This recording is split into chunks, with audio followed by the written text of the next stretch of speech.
ಪೂಜ್ಯರಲ್ಲಿ ತಮ್ಮೆಲ್ಲರಲ್ಲಿ ಪ್ರಣಾಮಗಳು. ಮಾತುಗಳನ್ನು ಬಲ್ಲವರು ಆ ಮಾತಿನಾಗ ಏನಿಟ್ರು, ಮಾತಿನಾಗ ಬೆಳಕ ಇಟ್ರು. ಮಾತಿನಲ್ಲಿ ಸಮಾಧಾನವನ್ನು ಇಟ್ಟರು. 2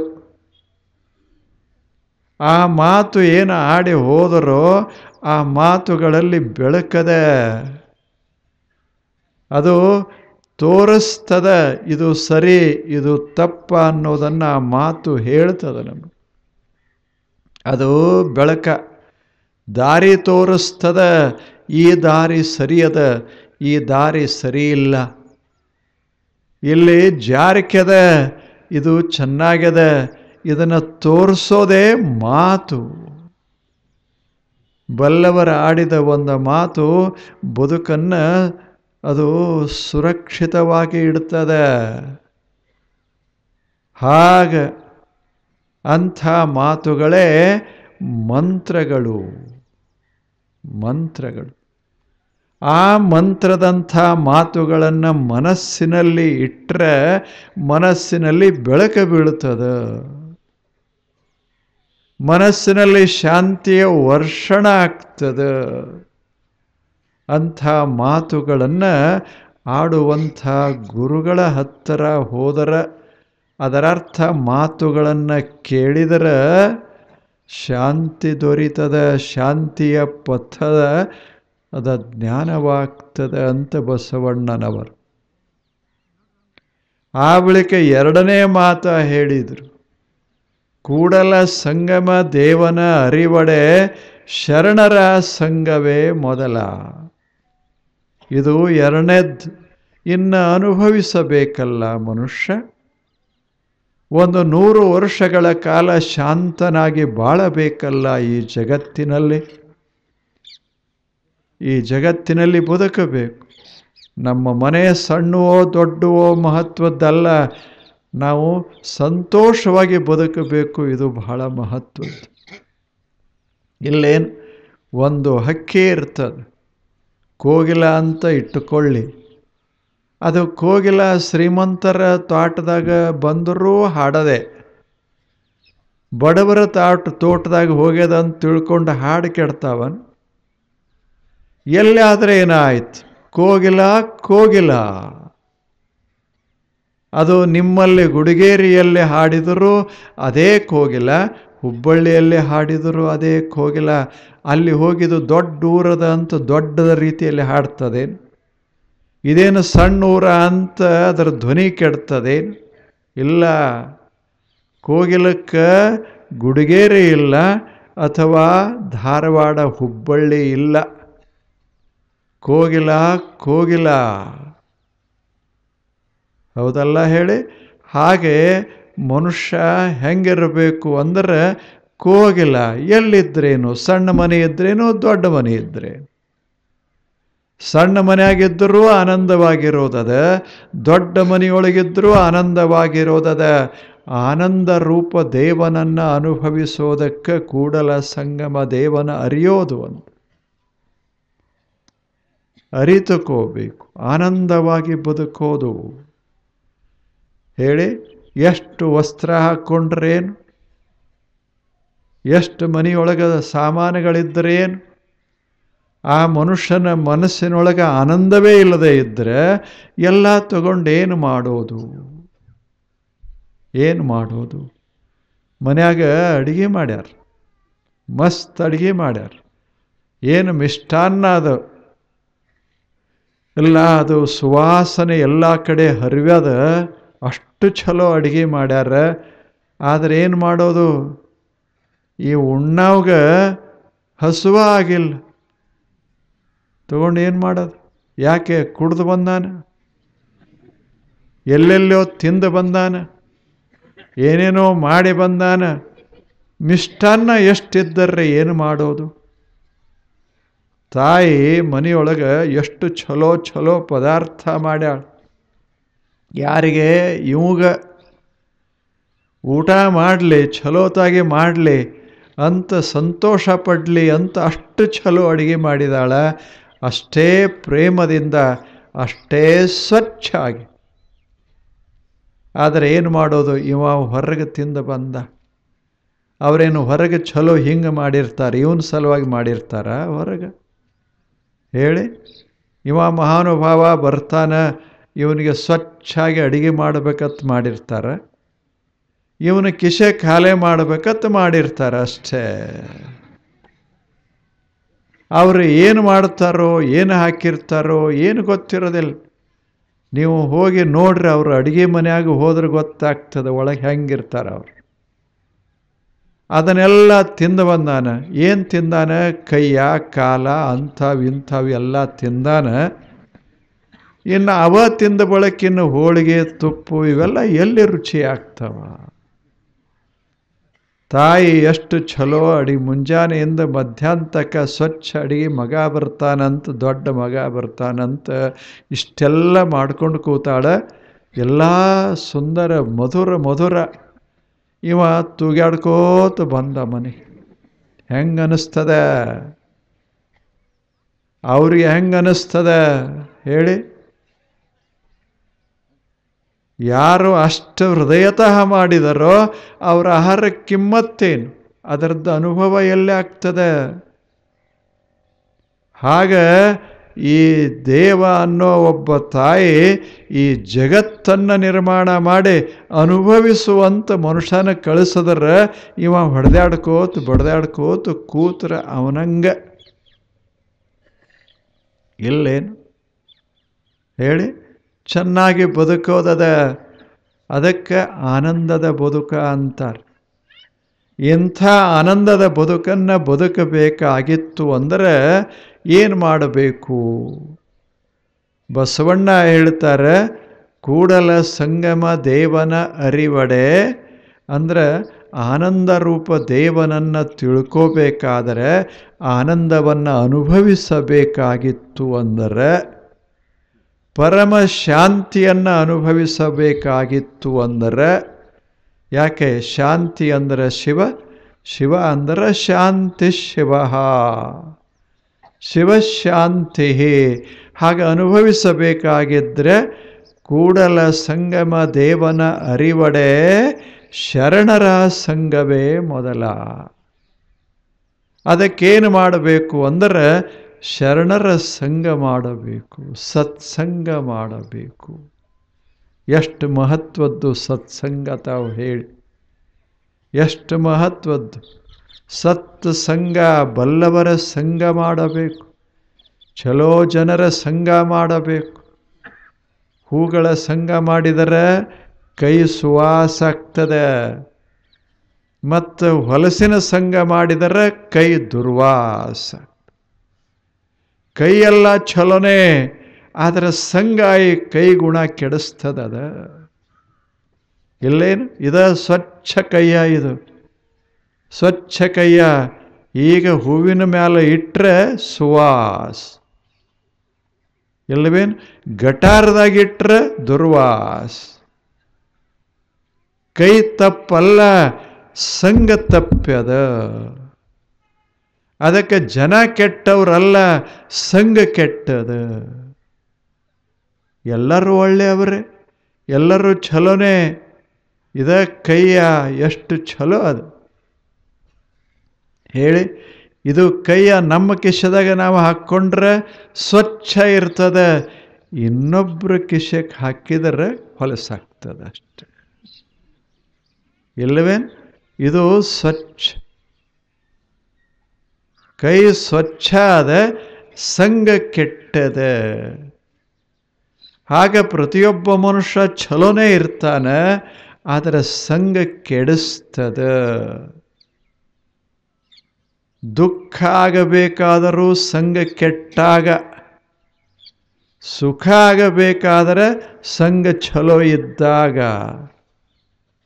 ನಮ್ಮ ಮನೆ ಮಾರುಗಳನ್ನು ಸತ್ಸಂಗದಿಂದ ಸುಂದರಗೊಳಿಸಬೇಕು. ಛಲೋ ಜನ ಅಂಥವರ ಸಂಘ ಇರಬೇಕು. ಇದು ಸತ್ಸಂಗ. ಈಗ ತಾವೆಲ್ಲ ಮಾಡಿರಿ ಅಲ್ಲ, ಇದೇ ಸತ್ಸಂಗ. ಇಲ್ಲಿ ಬಂದವರ ಮನಸ್ಸು ಯಾವುದು ಕೆಟ್ಟದ ಹೇಳಿ? ಇಲ್ಲೇನು ಯಾವುದರ ಆಶೆ ಇಟ್ಟು ಬಂದ್ರೇನು? ಏನಾದರೂ ಇಲ್ಲಿದು ಒಯ್ಬೇಕಂತ ಬಂದ್ರೇನು? ಏನೂ ಇಲ್ಲ. ಸ್ವಚ್ಛ ಬರುವಾಗ ಸ್ವಚ್ಛ ಮನಸ್ಸ, ಕೂತಾಗ ಸ್ವಚ್ಛ ಮನಸ್ಸು, ಹೋಗುವಾಗ ಸ್ವಚ್ಛ ಮನಸ್ಸು, ಮನಸ್ಸಿನಲ್ಲಿ ದುಃಖ ಇಲ್ಲ, ನೋವ ಇಲ್ಲ, ಮುಖದ ಮೇಲೆ ಪ್ರಸನ್ನತೆ ಆದ. ಇದಕ್ಕಿಂತ ದೊಡ್ಡ ಸತ್ಸಂಗ ಯಾವುದು? ಇದು ಜೀವನದಲ್ಲಿ ಮಾಡಬೇಕಾದದ್ದು. ಬಸವಣ್ಣ ಹೇಳ್ತಾರೆ, ಬದುಕಿನಲ್ಲಿ ಏನನ್ನಾದರೂ ಮಾಡೋದಿದ್ರೆ ಸತ್ಸಂಗವನ್ನು ಮಾಡಬೇಕು. ನಾವೇನು ಹಿಮದ ಬೆಟ್ಟಗಳಿಗೆ ತಪಸ್ಸ ಮಾಡಕ್ಕೆ ಹೋಗಬೇಕಾಗಿಲ್ಲ. ಮಂತ್ರ ತಂತ್ರಗಳನ್ನು ಕಲಿತು ಹಗಲ ರಾತ್ರಿ ಕತ್ತಲೆಯಲ್ಲಿ ಕೂತು ಏನೋ ಮಾಡಬೇಕಾಗಿಲ್ಲ. ಎಲ್ಲಿ ಹೇಳಿ? ಇದೇನು ಮಾಡಬೇಕಾಗಿಲ್ಲ. ನಾವು ದೇವನನ್ನು ಅನುಭವಿಸಬೇಕಾದರೆ ಅಥವಾ ಪರಮಶಾಂತಿಯನ್ನು ಅನುಭವಿಸಬೇಕಾಗಿತ್ತು ಅಂದರೆ ನಾವು ಮಾಡಬೇಕಾದದ್ದು ಅತ್ಯಂತ ಸುಲಭವಾದದ್ದು, ಅಷ್ಟೇ ಪರಿಣಾಮಕಾರಿಯಾದದ್ದು. ದ ಮೋಸ್ಟ್ ಇಫೆಕ್ಟಿವ್, ಪರಿಣಾಮಕಾರಿಯಾದದ್ದು ಏನಾದರೂ ಸಾಧನ ಇದ್ದರೆ ಅದೇ ಸತ್ಸಂಗ. ಇದು ಸತ್ಸಂಗ. ಇದು ಹೇಳಿ, ಇಷ್ಟು ಜನ ಕೂತರು ಯಾರ್ದರೆ ಮನಸ್ಸು ಕೆಟ್ಟದೇನು? ಯಾರ್ದರೆ ಮನಸ್ಸಿನಲ್ಲಿ ಕಹಿ ಭಾವನೆಗಳು ಎದ್ದಾವೇನು? ಶಾಂತವಾಗಿದ್ದೀರಿ. ಎಷ್ಟು ಪರಿಸರ ಸಮಾಧ ಶಾಂತದ ತಂಪದ, ಅಷ್ಟೇ ನಿಮ್ಮ ಎಲ್ಲರ ಮನಸ್ಸು ತಂಪದ. ಈಗ ಹೀಗೇನು ಅದ ಅಲ್ಲ, ಇದಕ್ಕೆ ಕಾರಣ ಯಾವುದು ಅಂದರೆ ಸತ್ಸಂಗ. ಇಲ್ಲಿ ಕೂಡೋ ಬದಲ ಯಾವುದರ ಒಂದು ಬಜಾರ್ದಾಗಿನ ಜಗಳದ ತಾಣದಾಗ ಹೋಗಿ ಕೂತಿದ್ರೆ, ಈಗ ಉದಾಹರಣೆಗೆ ಒಂದು ಕೋರ್ಟ್ನಾಗ ಜಗಳ ನಡೆದಿರ್ತದೆ, ಅಲ್ಲಿ ಹೋಗಿ ಕೂತಿದ್ರೆ ಈ ಭಾವನೆಗಳು ಬರೋದಿಲ್ಲ. ಮಾರುಕಟ್ಟೆಯಲ್ಲಿ ಹೋಗಿ ಕೂತ್ರೆ ಈ ಭಾವನಾ ಬರೋದಿಲ್ಲ. ಎಲ್ಲಿ ಬಡದಾಡೋ ಜನ ಅದರ ಅಲ್ಲಿ ಹೋಗಿ ಕೂತ್ರೆ ಈ ಭಾವನಾ ಬರೋದಿಲ್ಲ. ಎಲ್ಲಿ ಬರ್ತದ? ಸತ್ಸಂಗ. ಇಲ್ಲೇನು ಈಗ ತಾವೆಲ್ಲ ಕೂತಿದ್ದು ಇದು ಸತ್ಸಂಗದಲ್ಲಿ. ಇದು ಒಂದು ಸಾಕು ಜೀವನದಲ್ಲಿ ಮಾಡಬೇಕಾದದ್ದು. ಸಾಕಲ್ಲ, ಒಂದು ಸತ್ಸಂಗ ನಮ್ಮನ್ನು ದೇವನ ಎತ್ತರಕ್ಕೆ ಒಯ್ತದೆ. ಒಂದು ಸತ್ಸಂಗ ಮನಸ್ಸನ್ನು ಅತ್ಯಂತ ಪರಿಶುದ್ಧಗೊಳಿಸಿ ವಿಕಾಸಗೊಳಿಸ್ತದೆ. ಒಂದು ಸತ್ಸಂಗ ಒಬ್ಬ ಮನುಷ್ಯನನ್ನು, ಸಾಮಾನ್ಯ ಮನುಷ್ಯನನ್ನು ದೇವನನ್ನಾಗಿಸ್ತದೆ. ಅಷ್ಟು ಸಾಮರ್ಥ್ಯ ಸತ್ಸಂಗದಲ್ಲಿ.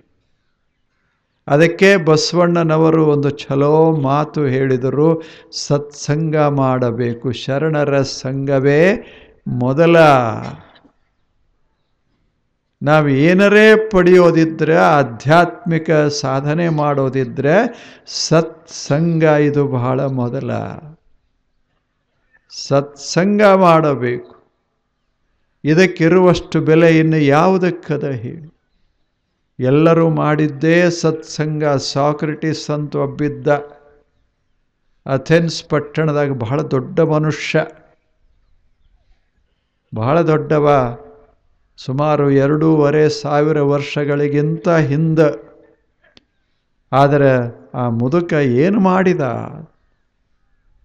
ಮತ್ತು ಆತ ಏನಿಲ್ಲ, ಒಂದು ಬರಿದಾದ ಮನೆ, ಒಬ್ಬ ಹೆಂಡತಿ, ಜಾಂತಿಫಿ ಅಂತ ಒಬ್ಬ ಜಗಳ ಮಾಡುವ ಹೆಂಡತಿ. ಮನೆ ಅಷ್ಟೇ ಸಾದಾ. ಅವನ ಕೆಲಸ ಕೆತ್ತೋದು, ಕಟ್ಟಿಗೆಯಲ್ಲಿ ಕಲ್ಲಲ್ಲಿ ಕೆತ್ತೋ ಕೆಲಸ ಮಾಡ್ತಿದ್ದ. ಇಂಥ ಒಬ್ಬ ಒರಟ ಮುದುಕ ಏನು ನೋಡಬೇಕು, ಜ್ಞಾನದ ವಾತಾವರಣ ನಿರ್ಮಾಣ ಮಾಡಿಬಿಟ್ಟು.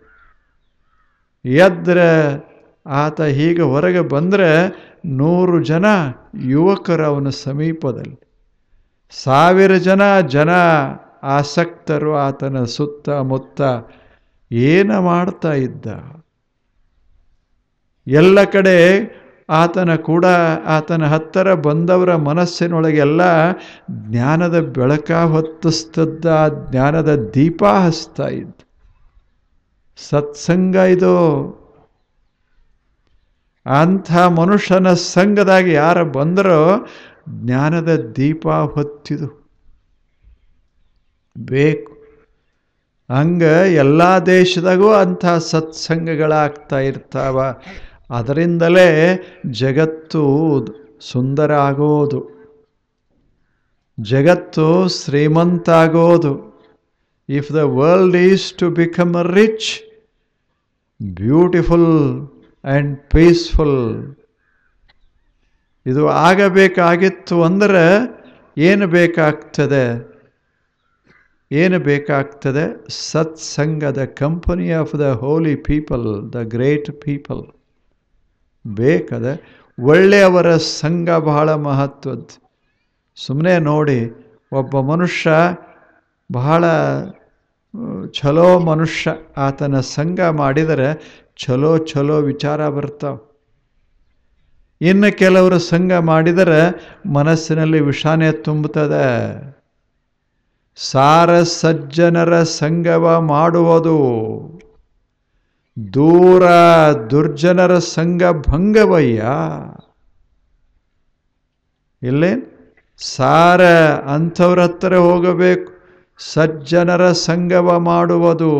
ಯಾರ ಹತ್ತಿರ ಹೋದರೆ ಮನಸ್ಸಿಗೆ ಹಿತ ಅನ್ನಿಸ್ತದೆ, ಮನಸ್ಸ ನಿರ್ಮಲ ಆಗ್ತದೆ, ಸಮಾಧಾನ ಆಗ್ತದೆ. ಅಂಥವ್ರ ಸಂಘ ಇರಬೇಕು. ಯಾರ ಹತ್ತಿರ ಹೋದರೆ ಮನಸ್ಸೆಲ್ಲ ಒಡಿತದ, ಅದು ಸಂಘ ಅಲ್ಲ, ಅದು ಅಲ್ಲ. ಒಂದು ಸಲ ಇಂಥದೇ ಒಂದು ಊರ, ಆ ಊರಾಗ ಒಂದು ಇಬ್ಬರು ಗೆಳೆಯರು ಆದರು. ಒಬ್ಬನ ಕೆಲಸ, ಆತನೂ ವ್ಯಾಪಾರಿ, ಇಬ್ಬರು ಹೆಚ್ಚು ಕಡಿಮೆ ವ್ಯಾಪಾರಿಗಳೇ. ಒಬ್ಬ ಏನು ಮಾಡ್ತಿದ್ದ ಅಂದರೆ ಇಡ್ಲಿ ವ್ಯಾಪಾರ ಮಾಡ್ತಿದ್ದ, ಇಡ್ಲಿ ವ್ಯಾಪಾರ. ಇನ್ನೊಬ್ಬ ಬಟ್ಟೆ, ಸ್ವಚ್ಛಾಗಿ ಬಟ್ಟೆಗಳನ್ನು ಒಗೆದು ಅವುಗಳನ್ನು ತಂದು ಅಲ್ಲಿ ಕೊಡ್ತಿದ್ದ. ಅದಕ್ಕಾಗಿ ಅವನಿಗೆ ಒಂದು ಅಂಗಡಿ ಸಣ್ಣದು. ಇಬ್ಬರು ಒಂದು ದಿವಸ ಕೂತು ವಿಚಾರ ಮಾಡಿದರು, ನಾವಿಬ್ಬರೂ ಕೂಡಿ ಒಂದು ದೊಡ್ಡ ಅಂಗಡಿ ತಗೊಂಡು ಅದರಾಗ ನೀನು ಈಚೆ ಕಡೆ ಇರು, ನಾನು ಈಚೆ ಕಡೆ ಇರ್ತೇನೆ, ಮಸ್ತ್ ನಡೆಸ್ಬೋದು, ನಾವಿಬ್ಬರು ಗೆಳೆಯರು ಕೂಡಿರಬೇಕಲ್ಲ ಅಂದರು. ಇಬ್ಬರು ಒಳ್ಳೆಯವರೇ. ಆ ಬಳಿಕ ಇಬ್ಬರು ಒಂದು ದೊಡ್ಡದ ಅಂಗಡಿ ತಗೊಂಡ್ರು, ಅದರಾಗ ಭಾಗ ಮಾಡಿದರು. ಈಚೆ ಕಡೆ ಯಾರು ಇಡ್ಲಿ ಮಾರಾಟ ಮಾಡವ, ಈ ಕಡೆ ಬಟ್ಟೆ ಒಗೆದು ಸ್ವಚ್ಛಾಗಿಟ್ಟು ಬಂದವರಿಗೆ ಬಟ್ಟೆ ಕೊಡವ.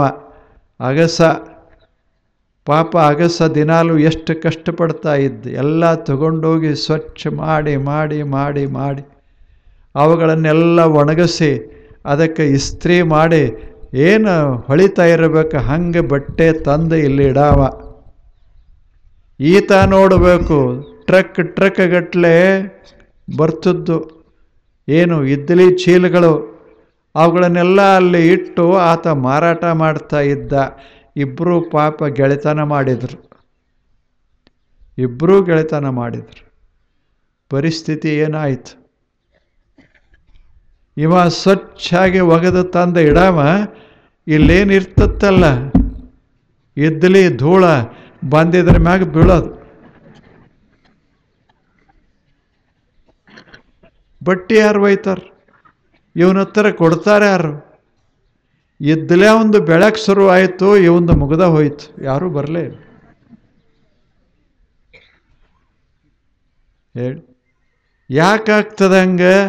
ಯಾರು ಕೂಡ ಗೆಳೆತನ ಮಾಡಬೇಕು, ಅವರು ಕೂಡ ಗೆಳೆತನ ಮಾಡಬೇಕು. ಚಲೋ ಇಲ್ಲ ಇದು ಕಥೆ. ಇವ ಕಥೆಗಳು